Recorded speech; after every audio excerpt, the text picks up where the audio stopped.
this week's 2 home games, and then we'll open it up for questions. Yeah, well, we have obviously a little bit of a break here, not too much, but with a couple extra days to get ready for a good 2-game homestand.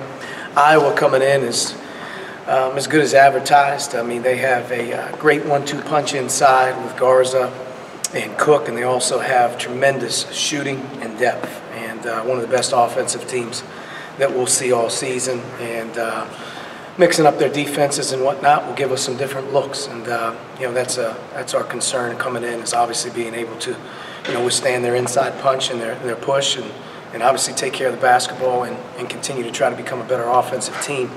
And then, you know, we'll finish up on the weekend, obviously, with Ohio State, who's having an excellent season as well. And, you know, being back at home hopefully should give us a little bit more confidence, you know, coming off the weekend. Michigan had a bit of trouble with Iowa zone when Iowa went zone with them. Talk about what you see there and how you hope to maybe address it. Well, they'll extend their defenses after free throws and makes, three-quarter court, which slows you down. And then obviously when they drop, you know, back, you're going to have to recognize the sort of zone that they're playing, whether it's traditional, whether it's more of an odd front matchup. And sometimes they'll even drop back man-to-man. So, you know, they can keep you off balance a little bit with that, and they take away the rhythm. And they've done a really nice job with that over the course of the season. And they put their guys in a really good situation, I think, at times to be big. And they play really a lot of size as well. So without question, it's definitely a concern.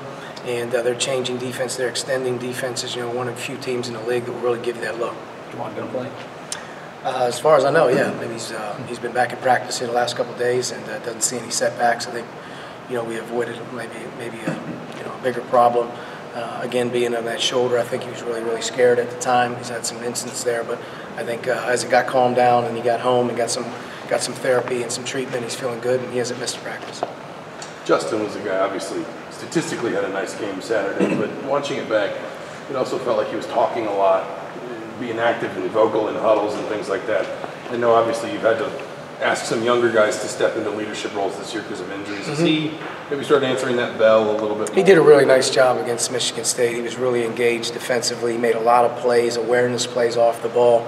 He communicated in transition quite a bit, being able to help not only Jake at times or Juwan at times or even Duran at times, to be able to get them organized and get them matched up with him and how they were doing things.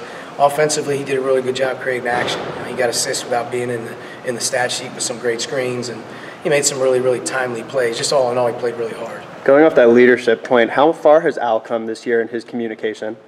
Al's like I said, he's an everyday guy. He's intelligent. He's there every day. He's got the right mentality as a teammate. He's playing a big role right now just due to all the constant change and turnover. And he's a guy that, you know, quite frankly, we fired him in there in a lot of different roles, but he's playing extended minutes. He's got to continue to be a guy that can stretch the defense for us. I thought he did a really nice job against Michigan State at times, driving the ball to pass. A few times he got some guys some good looks. But in general, he's about the right things, and he continues to work really hard. After the Michigan State game, you said some clarity had been brought to leadership on the team. Any way you can expand on that?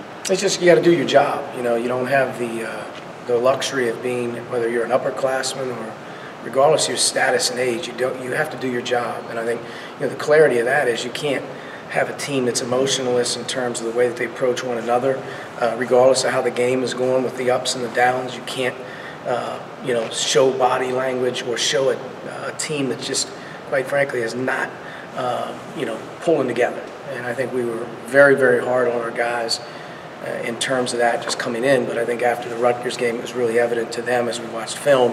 And you just take a look at the huddles and what's going on a foul call. It's just guys, you know, quite frankly, worrying about the wrong things, not the next play. I thought against Michigan State, we were much more engaged with one another. I thought in terms of teamwork, too, that the defensive rotations were better against Michigan State. You had people taking away the lane from the help side when they needed to, that kind of thing. Yeah, we were aware. You know, we really focused in on obviously how important it was to get back. And I think the other thing was obviously dealing with their inside attack, how good they are. I don't think we did a great job of being able to defend the post, but we also did a pretty good job, I thought, covering, whether we were trapping or whether we were crowding. There was a lot more activity, and we defensive rebounded the ball as a unit, not just one or two guys. We did it as a group, by committee throughout the game. But we were definitely engaged in the game. We were ready to play, and a lot of it just came to it just in terms of our preparation, our practices leading into the game. We're very very good. And I thought, for a time being there, we played pretty hard defensively. What's made the Luka Garza kid better as a sophomore? He's been really effective. It's natural progression. He was a very good freshman in the months of February and March, so you saw him really improve. Coach McCaffrey and those guys do a tremendous job with their big guys in terms of them running and being physical, so you could see him grow up at the end of last year. Natural progression, most likely experience. He played a lot as a freshman, now he's a sophomore, but he's a really good offensive player. They do a great job of being able to pound the ball inside. They force you to run. He's got tremendous size, and he's got a really, really good game in terms of being able to score around the basket and also bring you away from the basket at times. So, to me, he's one of the most improved players in the league. Personality-wise or confidence-wise, does anything look different about this group in the last 3 days? I mean, a win does a lot, especially through the month of January, as we obviously didn't play very well, and we didn't have a whole lot of spunk, so to speak, at the end of the month. But all win can do a lot for confidence, more so than anything. And I think our guys have practiced the right ways coming back off the weekend trip, and we've moved on. Joanna aside, after a pretty brutal stretch through January, you only played twice basically in 2 weeks here, in these 2 home games.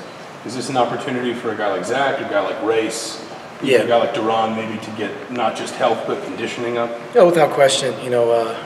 That's been a big deal for us all year, is to be able to have some time to work with them and get the guys that aren't either feeling well or need rest. So we're in a unique situation here. We are going to have some time, but Race clearly is making his move back to practice. He's doing well. Zach is still out, not practicing right now. I'm not sure how that will go into the following week, but he won't be available this weekend for sure. And just getting some guys off the normal. You travel that much, it's inevitable guys will get sick. You'll have some guys in and out. So this is a time where hopefully we can, continue to recover and play with as many bodies as we've had. Seemed like you were able to get some useful minutes out of Jake up there. How much has he progressed in recent weeks? He's doing a nice job. He's chomping at the bit to play. He's an eager kid. He's getting out there for the first time, and I think he's trying to do what we're asking him to do. He's playing hard through inexperience, which he needs to get out there and play. We need other guys, and you never know. At this point in time, what we'll be able to do with Race and Cliff is being able to work those guys in as well, coming in. And we just, to be honest with you, he's like everyone else. You're searching for answers, and when you get an opportunity, hopefully you can take advantage of it. I thought he did a pretty decent job. This is kind of a weird question, but you guys are like top 5 in the country in opponent free throw percentage, and obviously Michigan State's number, 8 of 22 is low for anybody. And I know that you're not just intentionally fouling guys, but is this a team that's smart about like who to foul, where to foul, when to foul? I don't think a whole lot has went into that. We've been a pretty good team. Just in general, of trying to play hard without fouling, trying to keep guys off the line. And maybe here recently, especially the Michigan State game, and just their inside guys, really put it on us a little bit. They got to the line. They didn't make them, for their, it just happens sometimes. But yeah, they have free throw defense practice. We haven't been trying that. All right, folks, thank you. Thank you. Thanks.